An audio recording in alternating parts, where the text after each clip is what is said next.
হ্যাঁ বন্ধুরা, কেমন আছেন সবাই? আশা করি সবাই ভালোই আছেন। তো আপনাদের যদি মনে থাকে, অনেকদিন আগে একটি চিলঘুড়ি বানিয়েছিলাম।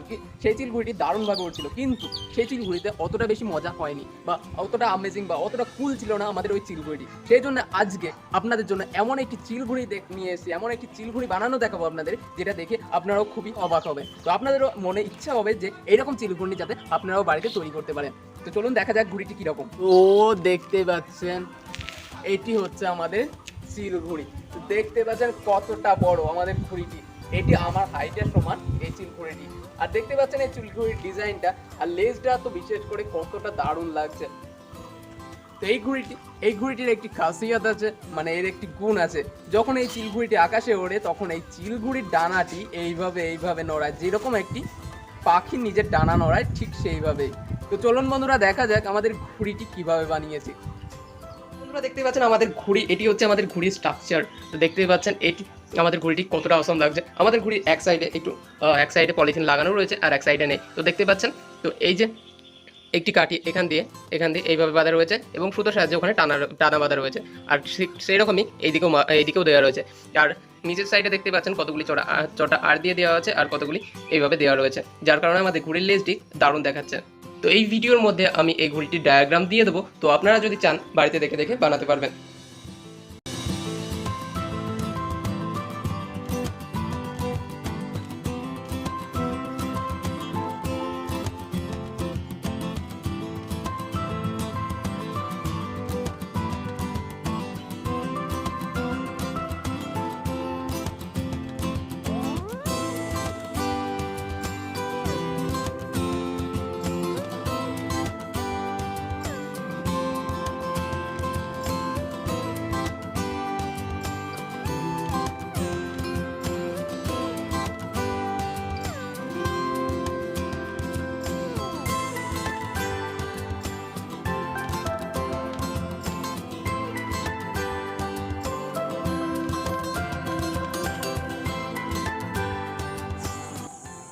তো এবার হচ্ছে এই ঘুড়িটির জোতের পালা। তো আপনারা কি করবেন, আপনারা উপরের যে কাঠিটা রয়েছে, মানে এই কাঠিটা পুরোটা লম্বালম্বি মাপ নিয়ে নেবেন, ঠিক এতটা দেখতে পাচ্ছেন।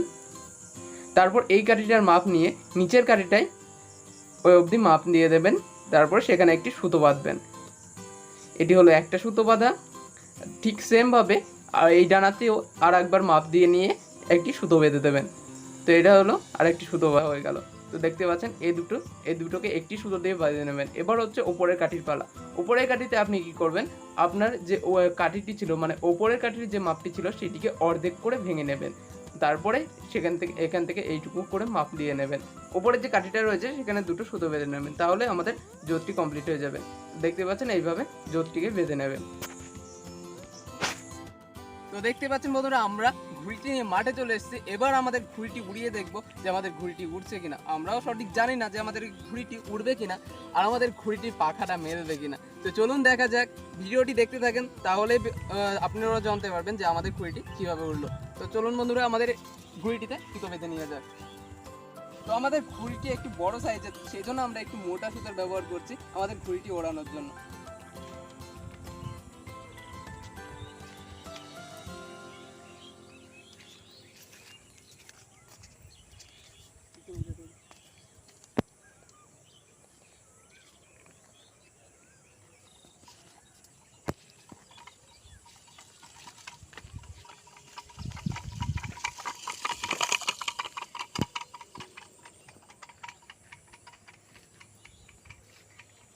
Now. নে।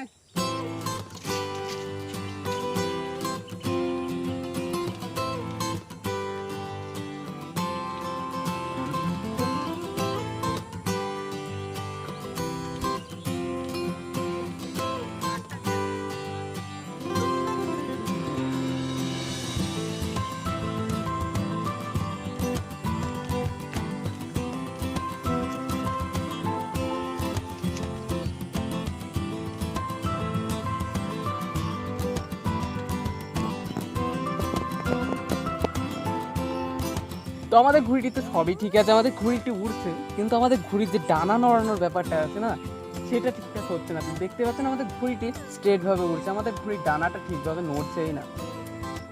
আমাদের ঘুড়িটি ডানা নড়ানোর জন্য হয়তো একটু বেশি হাওয়ার দরকার, কিন্তু এখন হাওয়ার শক্তি একদমই নেই বললেই চলে। তো দেখতে পাচ্ছেন আমাদের ঘুড়িটি আস্তে আস্তে নিচের দিকে নেমে আসছে, উপরের দিকে না উঠে নিচের দিকে নেমে যাচ্ছে। এই দিকে বুঝতে পারছেন হাওয়ার জোর কতটা। তো আমাদের ঘুড়িটি হাওয়ার বেশি বেগ না হলে আমাদের ঘুড়িটি ডানা নড়ায় না।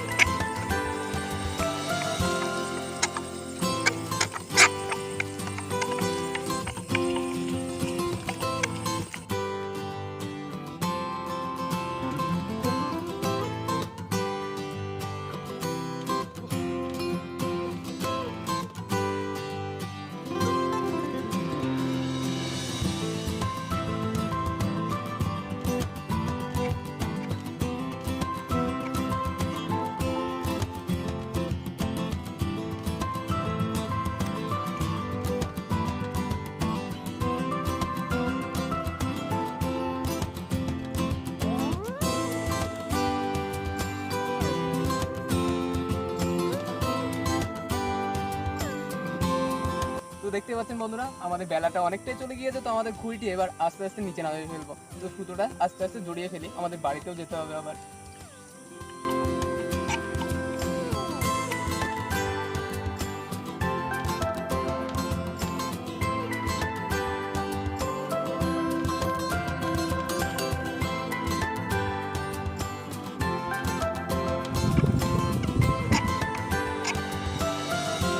তো দেখতে পাচ্ছেন আমাদের ঘুড়িটি নিচে চলে এসছে একদমই।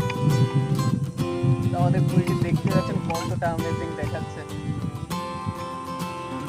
তো আমাদের ঘুড়িটি এতটাই হালকা, তো এই এতটা নিচে এসেও আমাদের ঘুড়িটি ভালোভাবে উঠছে, দেখতে পাচ্ছেন।